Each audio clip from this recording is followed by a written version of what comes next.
Let's look at the 5 best practices for strategic financial planning and analysis.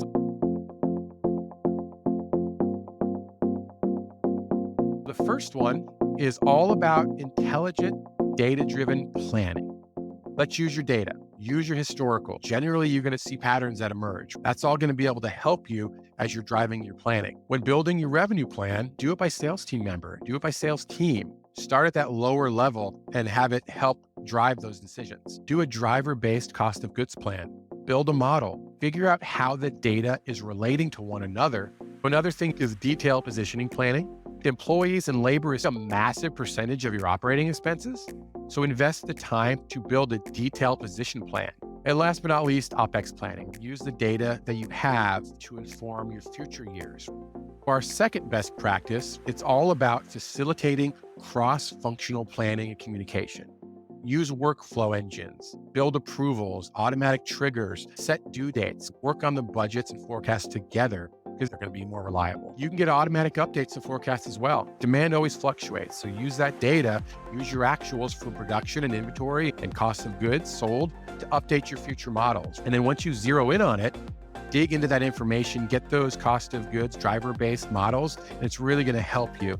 And ultimately, you want to store all this data in a system. If you can make people aware of what's going on, give them that information, work on the budget together, and then hold them accountable for it, which leads me to my next point, accountability. If you're able to give folks the data that they need, don't make people wait.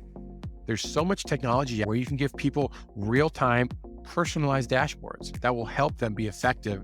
Do cash flow analysis. This is such a simple thing, but a lot of organizations don't do it.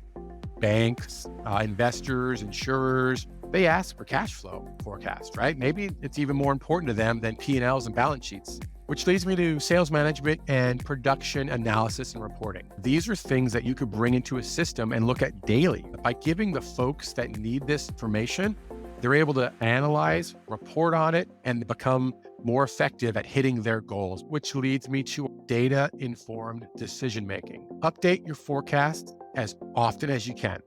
If not every week, at least once a month. I'll say the same thing goes for production and direct costs. With those data feeds and the ability to integrate into production systems and demand forecasting systems, there's no reason why you shouldn't be able to do that regularly. And then cash flow projection and consolidation. These are things that you don't have to push off. So people have this information every day. They're going to be more informed, and that's going to help the business be more successful. Last but certainly not least is what if scenario planning. This is where you're able to make multiple potential forecasts for a bunch of different scenarios. Understanding what those key elements that change your business costs and revenues are, but you're able to build multiple versions so that when something does happen, you've already got that plan in place so that you can act accordingly. And you could do this on a multi-year format as well. Now that you've got the technology, it's easier to look at these forecasts in the future. And we know that's important when you're talking to investors or folks that have a stake in the business.